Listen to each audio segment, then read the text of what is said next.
Hello friends, good evening. स्वागत है आप लोगों का शिव कृपा क्लासेज पर। मैं महेश कुमार वर्मा आप सबका स्वागत करता हूं। दोस्तों, ये वीडियो हमारा एसएससी जीडी 2022 का टेस्ट सीरीज नंबर 10 है, जिसमें हम लोग अर्थव्यवस्था से जुड़े महत्वपूर्ण प्रश्नों को कवर करेंगे और देखेंगे कि यहाँ से हमारे कितने क्वेश्चन सही हो रहे हैं। दोस्तों, ये सारे टेस्ट सीरीज हमारे आपकी एसएससी जीडी 2022 के एग्जाम के सिलेबस की रिकॉर्डिंग बनाए जा रहे हैं। तो दोस्तों, आप लोग इन्हें कॉन्सेंट्रेट होकर सॉल्व करें। क्वेश्चंस कम सही होने पर पुनः टेस्ट सीरीज का रिवीजन करें, ताकि होने वाली एसएससी जीडी 2022 की परीक्षा के लिए आप लोग पूर्ण रूप से प्रिपेयर रहें। दोस्तों, धीरे धीरे कर कर हम लोग अर्थव्यवस्था से जुड़े महत्वपूर्ण प्रश्नों, जिसमें हमारे स्टैटिक जीके के क्वेश्चन व करंट के क्वेश्चन शामिल होंगे, और हम लोग इन्हें कवर करेंगे। तो चलिए दोस्तों, टेस्ट सीरीज नंबर 10 को सॉल्व करना हम लोग शुरू करते हैं। दोस्तों, हमारा पहला क्वेश्चन है, भारत में फसल बीमा योजना का शुभारंभ हुआ। क्वेश्चन नंबर 1 में बताने दोस्तों कि भारत में फसल बीमा योजना का शुभारंभ कब हुआ। ए नंबर विकल्प है 1945 में, बी नंबर विकल्प है 1980 में, सी नंबर विकल्प है 1985 में, और डी नंबर विकल्प है 1988 में। तो हमारा सही आंसर क्या होगा दोस्तों? भारत में फसल बीमा योजना का शुभारंभ कब हुआ? तो दोस्तों, हमारा सही आंसर होगा 1985 में, यानी विकल्प नंबर सी यहाँ पे हमारा सही आंसर होगा। चलिए दोस्तों, थोड़ा सा इसके बारे में और बात करते हैं। दोस्तों, भारत में फसल बीमा हेतु प्रथम प्रयास 1 अप्रैल 1985 को खरीफ फसल के दौरान किया गया। कौन सी फसल? खरीफ फसल के दौरान। डेट पूछा जाए दोस्तों तो 1 अप्रैल। आगे दोस्तों, जब भारत सरकार द्वारा व्यापक फसल बीमा योजना यानी CCIS comprehensive crop insurance scheme का शुभारंभ किया गया था। तभी से दोस्तों इसकी शुरुआत हुई थी फसल बीमा योजना की। डेट है दोस्तों 1 अप्रैल 1985। नेक्स्ट देखेंगे दोस्तों क्वेश्चन नंबर 2 को। ध्यान रखेंगे दोस्तों, खरीफ की फसल के दौरान। 2 नंबर क्वेश्चन है दोस्तों हमारा,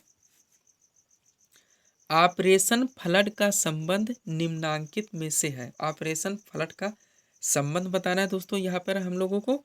ए नंबर है बाढ़ को रोकना, बी नंबर है दुग्ध उत्पादन, सी नंबर है असम के उग्रवादियों के विरुद्ध संघर्ष, और डी नंबर है कर चोरी के खिलाफ छापा। तो सही आंसर क्या होगा दोस्तों? ऑपरेशन फ्लड का संबंध किससे है? दुग्ध उत्पादन से। किससे दोस्तों? दुग्ध उत्पादन से, यानी विकल्प नंबर बी यहाँ पे हमारा सही आंसर होगा। चलिए दोस्तों, थोड़ा सा इसके बारे में और हम लोग बात करते हैं। दोस्तों, आप लोग ध्यान से सुनिएगा। श्वेत क्रांति की गति तेज करने के उद्देश्य से, श्वेत क्रांति दोस्तों, श्वेत क्रांति आप लोग जानते हैं दुग्ध उत्पादन से संबंधित है। तो चलिए दोस्तों फिर से बात करते हैं। श्वेत क्रांति की गति तेज करने के उद्देश्य से ऑपरेशन फ्लड चलाया गया।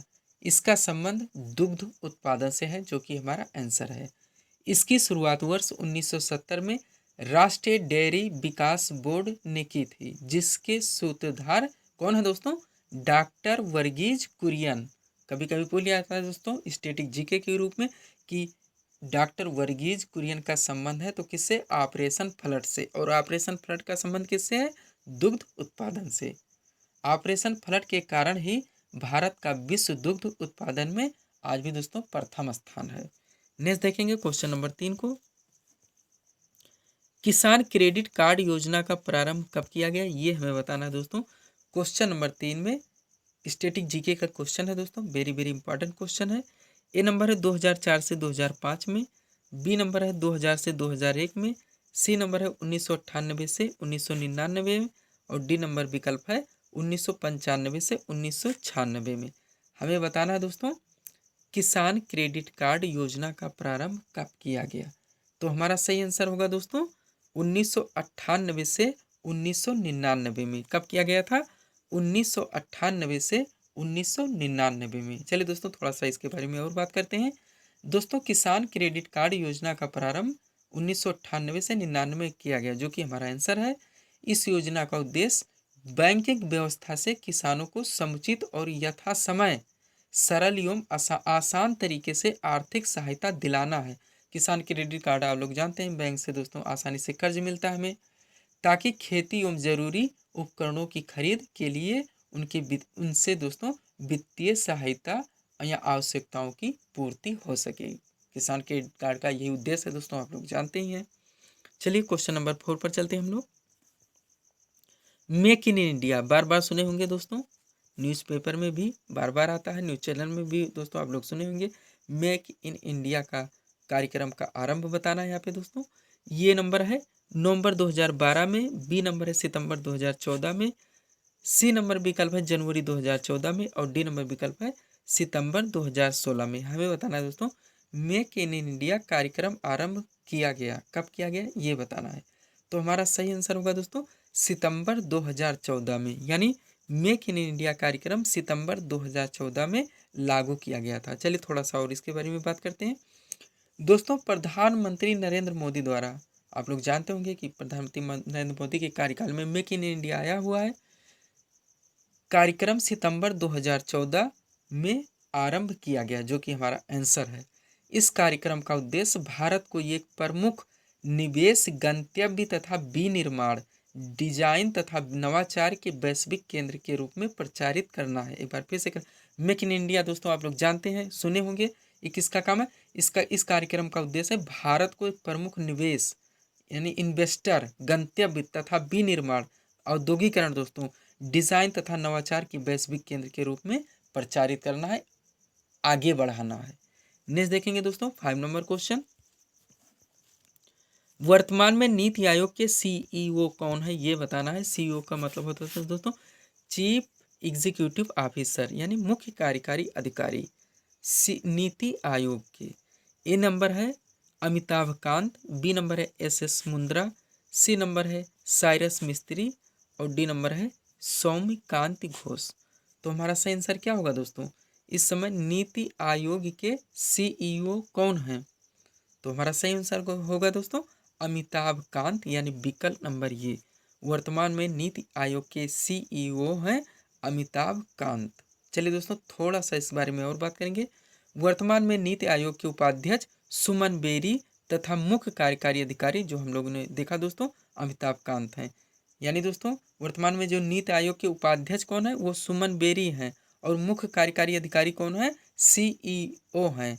और अध्यक्ष तो दोस्तों आप लोग जानते हैं कि प्रधानमंत्री होते हैं, तो अध्यक्ष आप कहेंगे तो माननीय नरेंद्र मोदी जी हैं, उपाध्यक्ष सुमन बेरी हैं और कार्यकारी अधिकारी अमिताभ कांत हैं। एक बात और दोस्तों, नीति आयोग आप लोग जानते हैं कि ये योजना आयोग के स्थान पर लाया गया है, योजना आयोग के स्थान पर लाया गया है। ने देखेंगे 6 नंबर क्वेश्चन। भारत का सबसे बड़ा व्यापारिक बैंक बताना है। 6 नंबर क्वेश्चन में भारत का सबसे बड़ा व्यापारिक बैंक, ए नंबर है नाबार्ड, एक मिनट दोस्तों, ए नंबर है नाबार्ड, बी है State Bank of India, C number है आईसीआईसीआई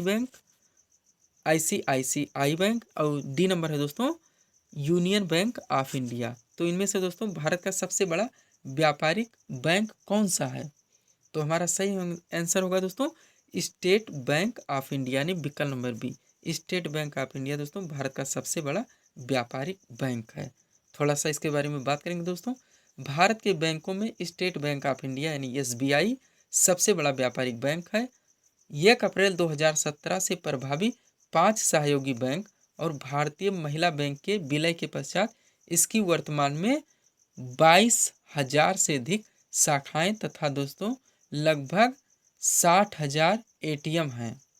फिर से सुनिएगा दोस्तों, इतना बड़ा बैंक है ये कि इसकी 22,000 से अधिक शाखाएं हैं, करंट अपडेटेड है दोस्तों, और 60,000 से अधिक इसके एटीएम हैं। किसके दोस्तों? एसबीआई के। नेक्स्ट देखेंगे दोस्तों 7 नंबर क्वेश्चन।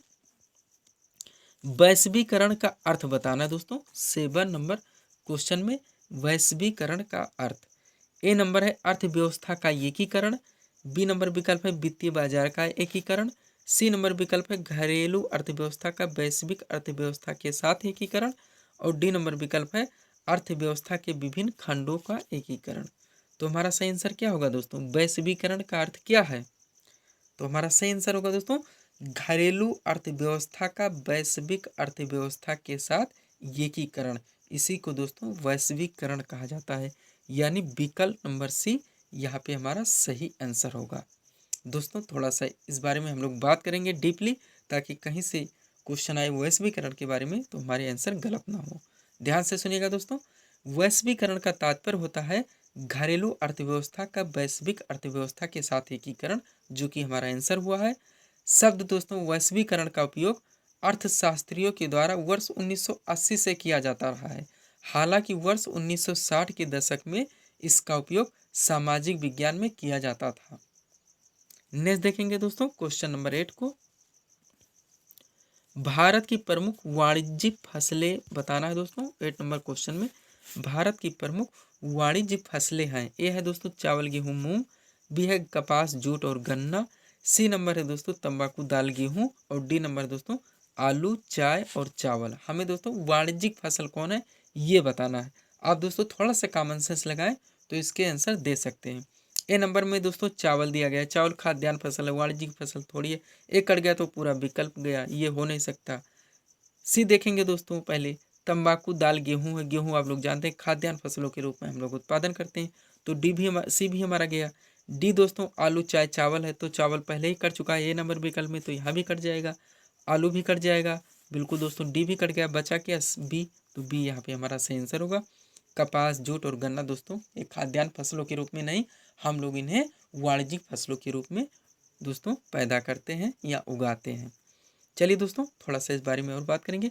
भारत की प्रमुख जो वाणिज्यिक फसल है दोस्तों उनका और नाम लेंगे, इनमें से कोई भी पूछा जा सकता है। कपास जूट और गन्ना ये 3 हो गए दोस्तों। इसके अलावा तिलहन की भी फसलें हैं, तंबाकू भी आता है दोस्तों, एक वाणिज्यिक फसल है।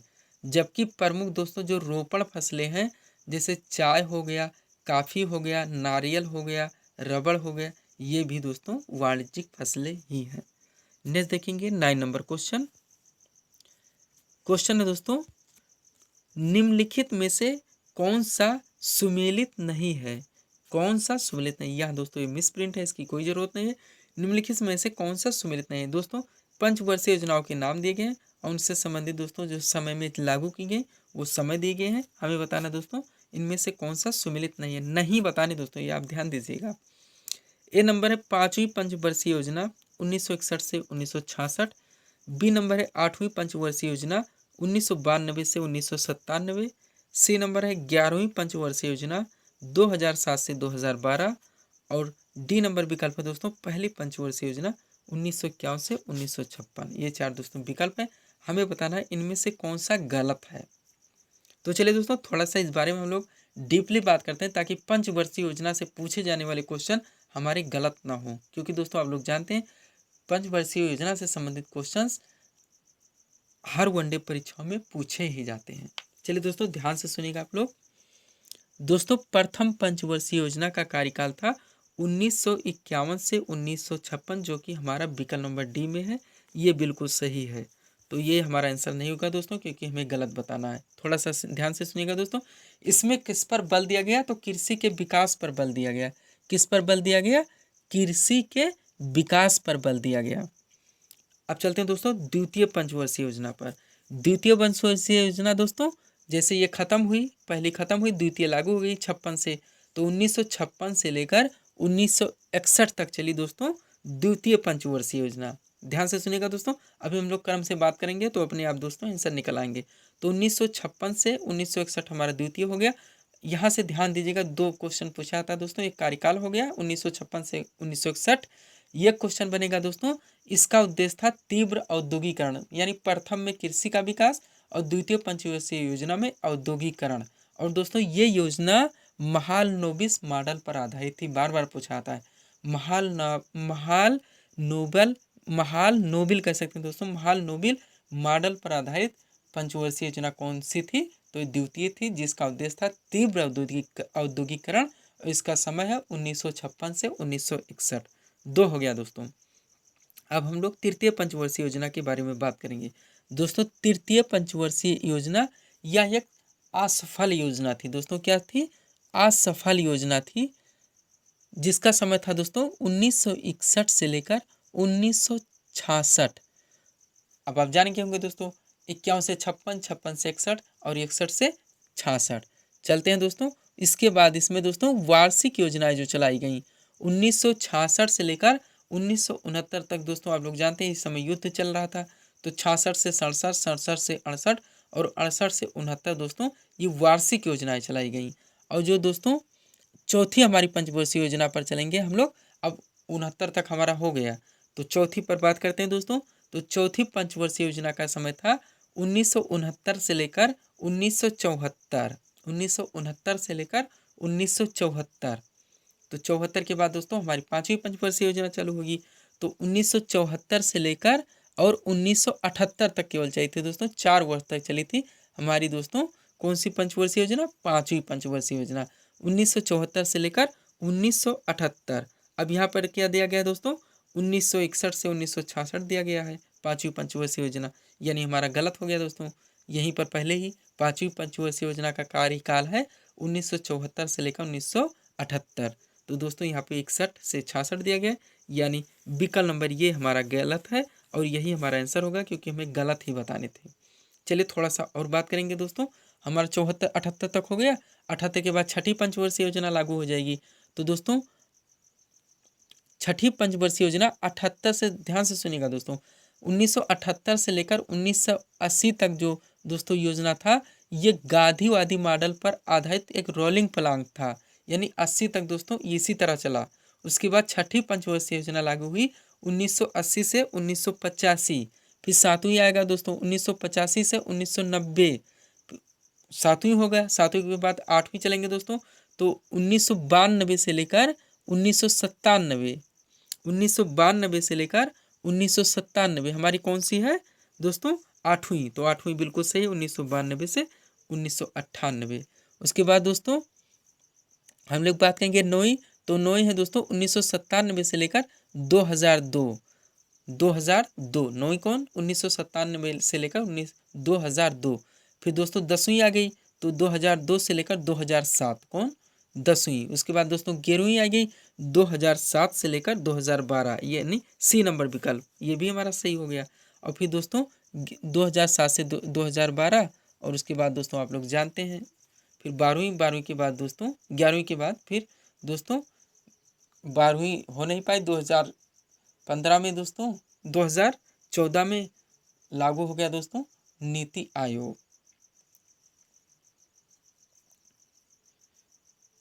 चलिए दोस्तों अगला क्वेश्चन देखते हैं। उम्मीद करते हैं दोस्तों ये क्वेश्चन आपका क्लियर हो गया होगा। दोस्तों नीति आयोग का डेट और समय आप लोगों को कमेंट करके बताने हैं कि कब लागू हुआ था। 2014 में हुआ था या 2015 में हुआ था, आप लोगों को कमेंट करके बताने हैं। चलते हैं दोस्तों 10 नंबर क्वेश्चन पर। योजना पत्रिका का प्रकाशन निम्नलिखित में से किसके द्वारा होता है, ये हमें बताना दोस्तों। क्वेश्चन नंबर 10 में वेरी वेरी इंपॉर्टेंट क्वेश्चन है दोस्तों, और इस टेस्ट सीरीज का लास्ट क्वेश्चन है।